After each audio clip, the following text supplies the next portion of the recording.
Vérité maquée c'est Niki, grâce et grâce. Vérité maquée c'est Bikaya compter la vérité. Uzeiki salou, Vérité maquée c'est Tikana yebi sayo Niki. Oyebi mosala, Vérité, ezali notre goût. Bien-aimé dans le Seigneur, binonio soboza partout dans le monde. Des mamans véritables, mais ça na Colombie, en Amérique, en Asie, en Océanie, en Afrique, en Europe. Balobi, Angola est bougé. Angola est continuer à bouger. Maya Jourdain, Ezawana, Oyakoya, Bouakami.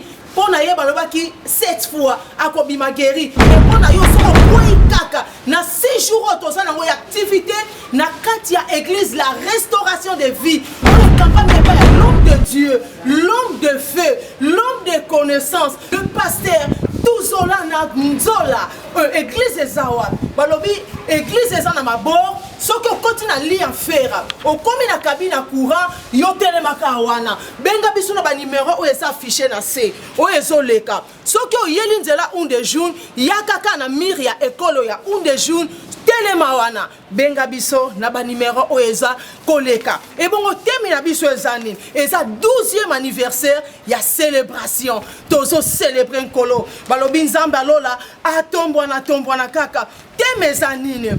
Accéder à une nouvelle grandeur. Maman nangaye. Balobi accéder à une nouvelle grandeur. Oya koyate a raté. Yokatem. Namoni oya échouaki pendant janvier. Tito comme un mois de juin. Et Simba quitté. Jésus a yebisi Pierre.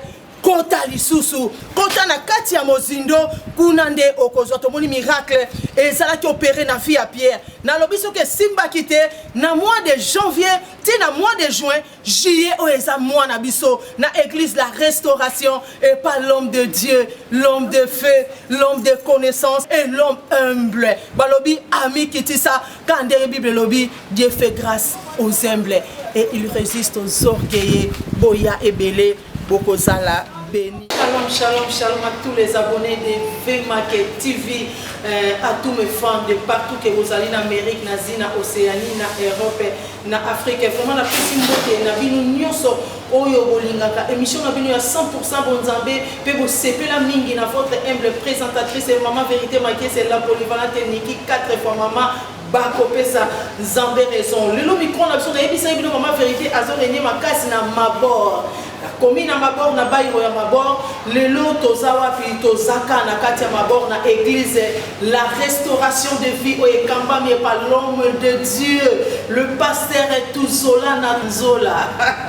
Lelo na yambie lokola oncle te, lelo na yambie lokola mwana na yete, donc lelo na yambie lokola fidèle, lokola mpate brebis, ngana yambie lokola l'homme de Dieu, notre papa. Shalom, pasteur. Shalom, maman vérité makies. Vraiment, ndenge biso bakongo to lobaka ke lelo memi qui est ce sengo na kati ya ndako. Oyeko zwande lipambo lipo na ngai po vérité makies azali penza ba fruit oya ngai moko.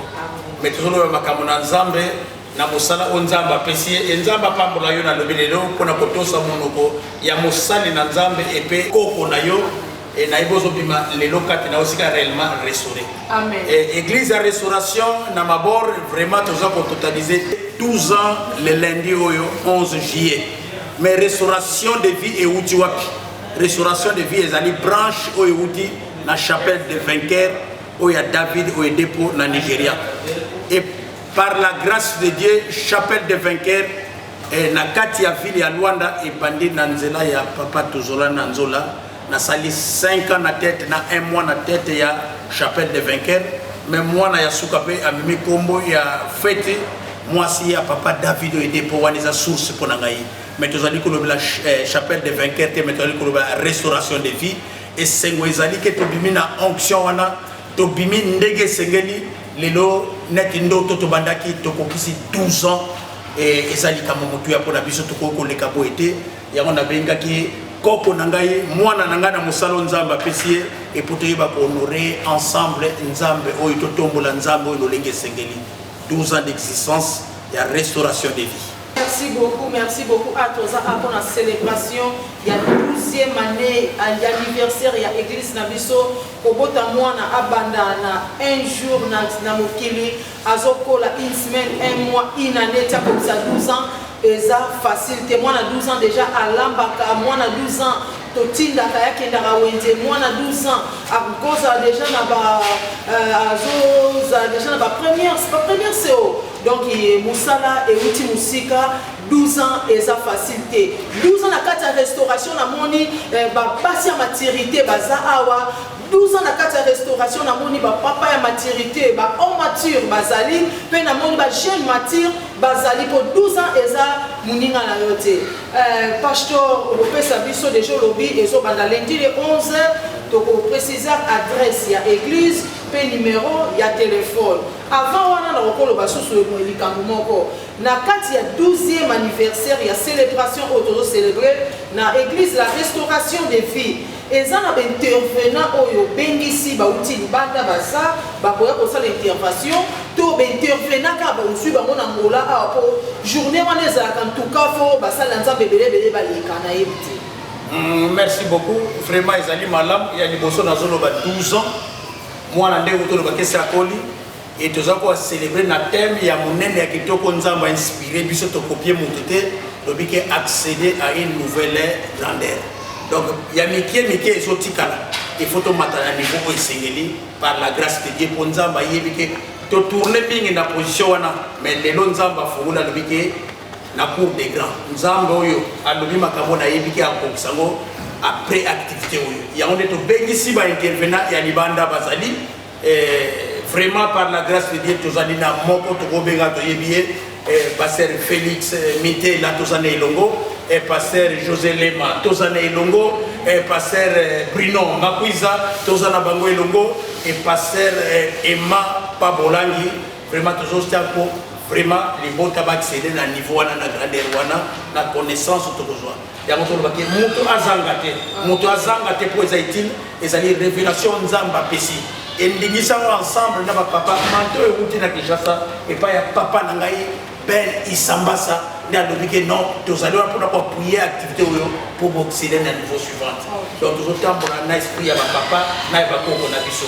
Ok, merci beaucoup. Nous avons le téléphone, l'homme de Dieu, plutôt à la famille et à Tata Nabrebi. Numéro de téléphone, il va devenir sur Bazolandayo. Présent les bébés, comme ça, adresse à mon habité dans Rolandane. N'habite pas sur Bazolandayo, on a chaîne à l'issue à VMAC TV. VMAC TV, Bolandango, Bato Bazana Congo, Bolandango na RTFS 1 et pas ya Willindeke TVS 1, Bolandango en direct et puis na VMAC TV, Bozan Amérique, Bozan Asie, Bozan Europe, en Afrique et partout dans le monde.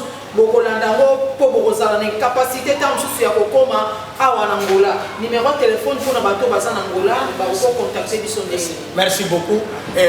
Numéro de téléphone, mais adresse les bosso pour yo mutoa pénétant sous téléphone les président place à Kobungate tozali na sima ya école ya un de jour na mabor imbonde na Luanda penza vraiment ce ko komi na place wana obengi na ba numéro de téléphone na zoko passer yo ba kozo facilement obengi na 924 14 29 32 924 14 29 32 et puis na ba numéro siko tozoli kosala Africell obengi na 951 912 et 835 donc ekosungayo et pour protocole azoyo pour comme ce esika o sekelo matana escalier à grandeur na yo vraiment kozanga te na zo bandela eza révélation nzambe même yo moko kozanga te za voilà c'est falta.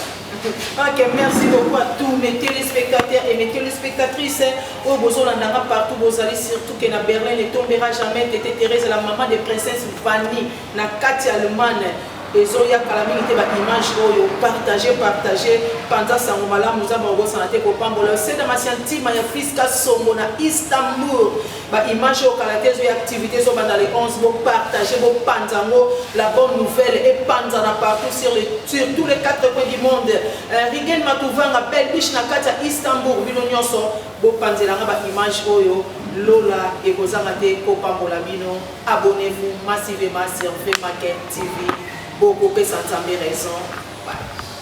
Sim, bem amado ao Senhor, saúde-vos em nome do Senhor Jesus Cristo. Nós somos a Igreja Restauração de Vida, que está dirigido para o nosso reverendo pastor Tuzana Anzola. Estamos a celebrar o nosso 12º aniversário da nossa Igreja Restauração de Vida. Por isso convido a todos bem amados irmãos e irmãs em Cristo que venham participar conosco a celebrar o nosso 12º aniversário da Igreja Restauração de Vida.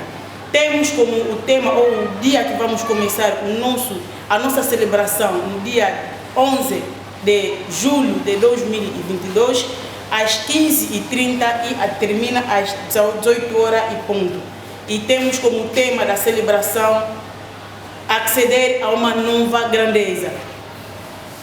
Nós fomos grandes, mas venha a celebrar conosco, venha acceder a uma nova grandeza. Para o ano 2022, embora que já está no fim, já estamos no 6º mês, digo que você não conseguiste de alcançar no mês de janeiro, fevereiro, até o mês de junho, mas eu creio em nome do Senhor Jesus Cristo, tu vais conseguir de alcançar este mês de julho. Por isso não se ausenta, venha celebrar conosco a esta grande celebração do 12º aniversário da nossa Igreja da Restauração de Vida. Bom dia a todos os telespectadores a partir de Angola e Congo Democrático em todo o sítio. Nós estamos, os cristãos, a partir da Igreja Testemunho de Cristo em Luanda. Aqui estamos a falar da Igreja Restauração da Vida.